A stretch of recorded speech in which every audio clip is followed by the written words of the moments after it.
Que a graça e a paz de nosso Deus e de nosso Senhor Jesus Cristo reine sobre todos nós. Amém e amém. Meus irmãos, eu gostaria aqui de tratar um assunto rápido a respeito eh, de uma passagem do Velho Testamento, ok?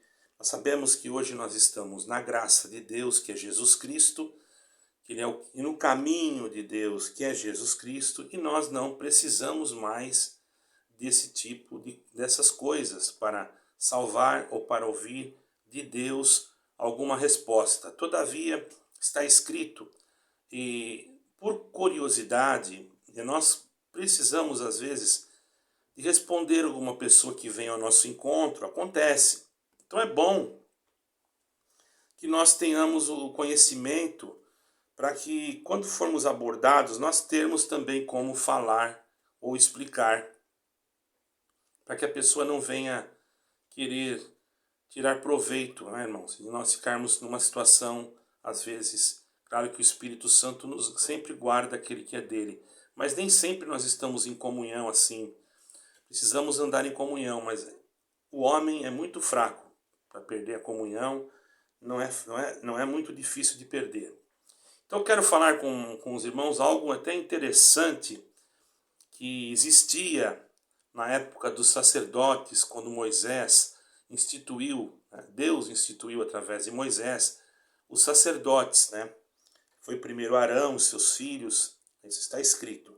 Então eu vou passar essa questão aqui, eu vou separar já o versículo bíblico aqui, e vou falar para você o que era, se você já ouviu falar de Urim e Tumim. Já ouviu falar sobre isso, irmão?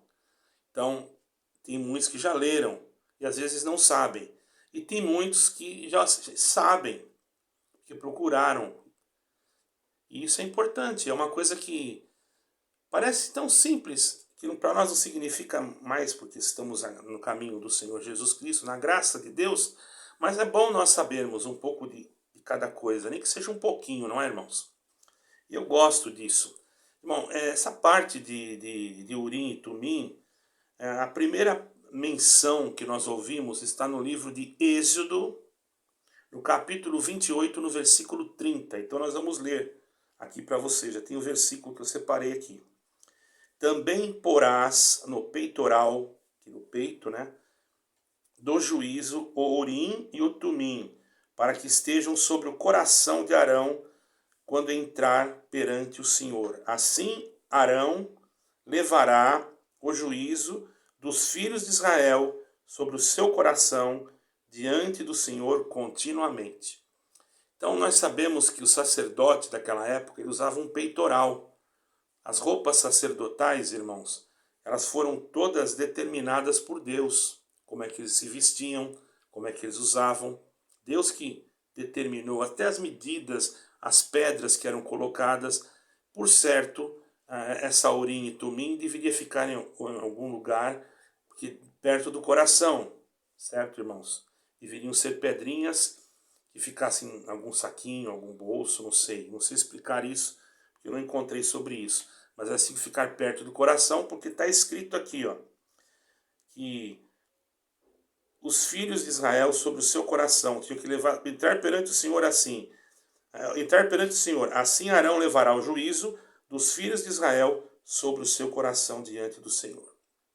Então essa pedrinha Urim e Turim, muitos estudiosos da Bíblia, irmão, não falam que pode ser um metal, pode ser uma outra coisa, porém eu creio, na minha concepção de entender, que eram duas pedrinhas, porque o peitoral era feito de pedrinhas, só que eram pedrinhas preciosas, irmãos, não era qualquer pedra que era no peitoral do sacerdote, eram pedras preciosas, entende, irmão?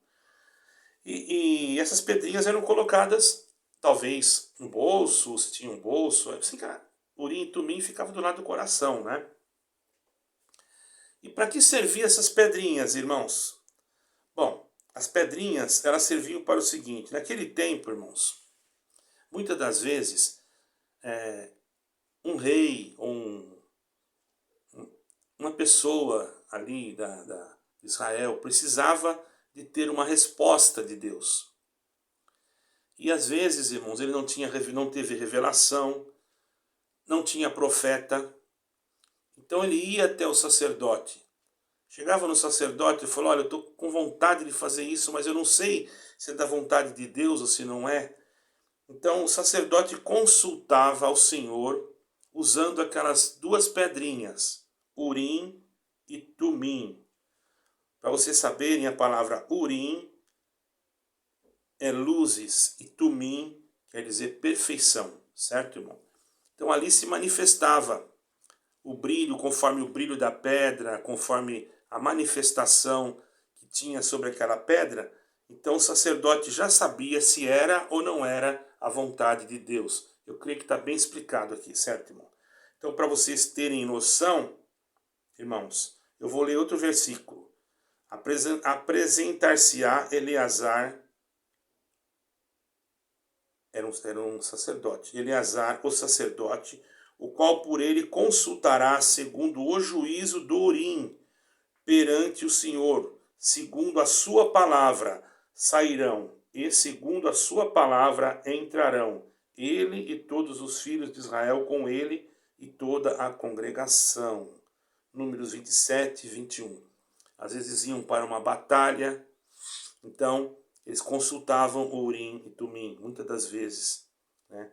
Pois começou a aparecer os profetas. Dá para nós percebermos que nessa época ainda não tinha o Senhor revestido muitos homens como profetas, certo, irmão?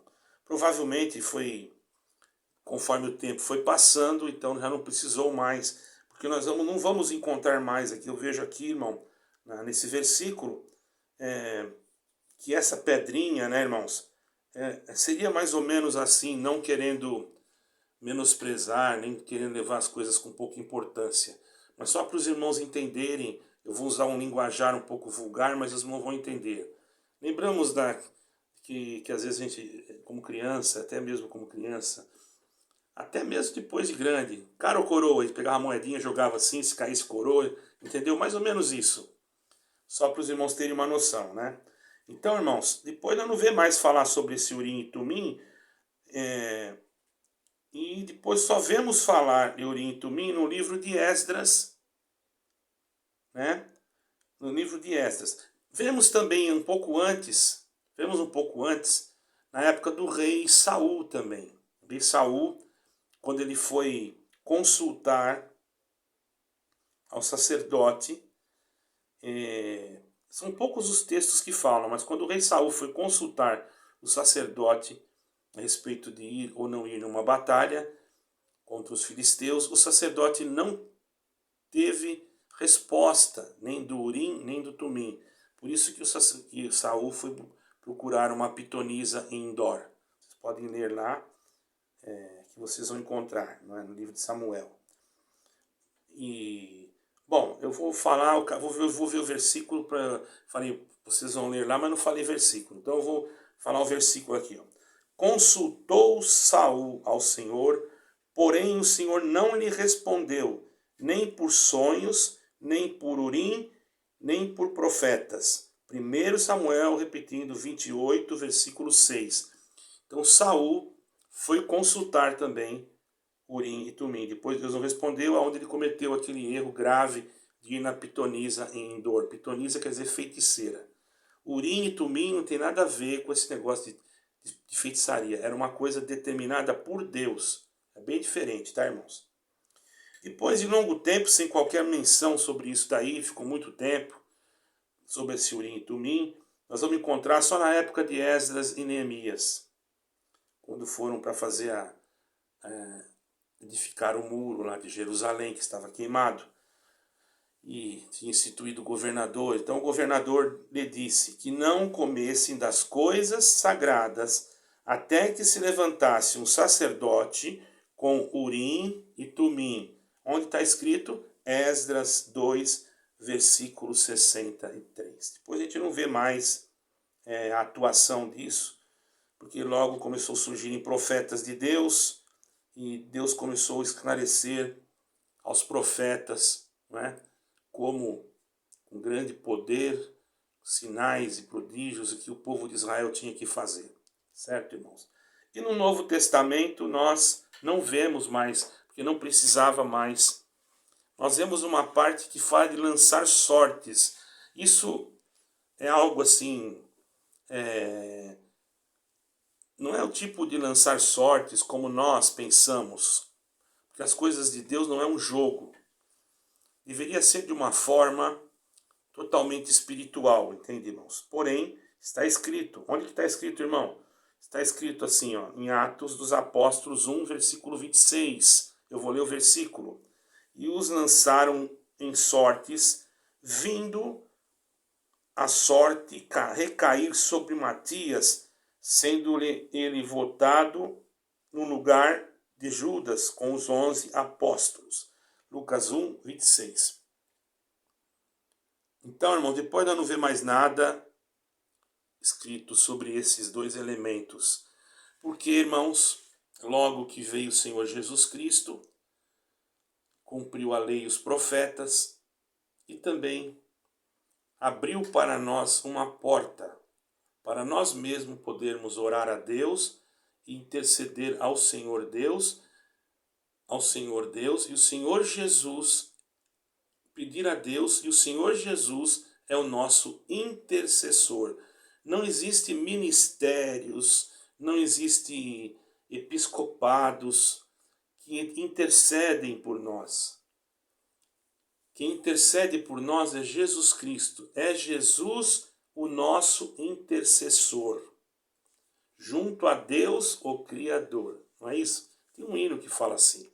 Então, irmão, quando nós pedimos oração para um irmão, não é errado. Mas também temos que confiar na nossa oração. Tem irmão que só pede oração, mas não confia na oração dele. Isso não é bom, irmão. É bom você confiar na sua oração. Mas também está escrito: comunicai aos santos as suas necessidades e orai uns pelos outros. Infelizmente, irmãos, hoje, na época atual, está difícil da gente pedir oração para um irmão, para alguém. Graças a Deus existem pessoas que ainda estão dentro desse contexto espiritual que nós temos que pedir oração. Porque tem pessoas que, quando você vai pedir oração para ela, isso já aconteceu muito comigo. A pessoa interpreta que a gente está querendo alguma coisa, enfim. Isso daí é a carnalidade que está tomando o coração do povo. Se você vê uma necessidade em algum lugar, você ora a Deus e vai lá e supre, se você sentiu no teu coração. Não precisa você ficar esperando muito. Ah não, Deus tem que me revelar, Deus tem que me dar um sonho. Irmão, para você levar um pão, levar um prato de comida, levar uma cesta básica, Deus precisa te dar um sonho. Se você der e a pessoa já tiver, que mal que tem? Você só está ajudando. Agora existem doutrinas que criaram, foi os homens que criaram, que infelizmente estão totalmente contrárias àquilo que o Senhor nos ensinou. Porque o Senhor falou assim: aquele que sabe fazer o bem e não faz, já no seu coração peca. Por isso, irmãos, eu dou um conselho. Quem sou eu para aconselhar? Uma pessoa falou esses dias. Eu não sou nada mesmo. Porque o dia que eu achar que eu sou alguma coisa, Deus pode se desagradar de mim. Mas o que eu vou falar não interessa se você que está do outro lado aí acha que eu não sirvo para dar conselho. Porque já falaram para mim isso. Mas eu vou aqui sem nenhuma mágoa, porque eu não tenho nada contra ninguém, essa pessoa está perdoada. Quero passar aqui para vocês um conselho. Estudem, leiam a Bíblia e fiquem em comunhão com Deus antes de ler a Bíblia, de estudar a Bíblia também. Ore a Deus primeiro e não entre nessa história para não se aprofundar. Isso aí é uma história furada, é uma canoa furada, irmãos. Por quê? Quem nos dá o limite da inspiração, da condição de irmos na profundidade daquilo que Deus quer, é Deus pelo Espírito Santo. e não o homem. Seria a mesma coisa que eu chegasse para um jovem e ele quisesse fazer medicina e eu falasse para ele, não, tá bom assim, para por aí, faz outra coisa, porque você não vai ser capaz de fazer medicina. Não posso fazer isso. Porque se ele estava com vontade de fazer medicina, quem sou eu para limitá-lo? Não posso limitar. Então a limitação do conhecimento espiritual e do texto bíblico não vem da mente humana. É o Espírito Santo que nos faz compreender a profundidade, a largura, a dimensão pela qual nós podemos chegar e aonde nós podemos chegar. Chegou até ali, aí o apóstolo Paulo diz assim, ninguém saiba mais do que convém saber. Chegou até ali, naquele ninguém saiba mais do que convém, o que quer dizer, o que ele quis dizer com convém? Chegou ali, eu não consigo. Chegou naquela parte, não entra na cabeça, a pessoa não sente, não vai, para ali pronto, entendeu? Não precisa buscar profundidade se a sua mente não está entendendo.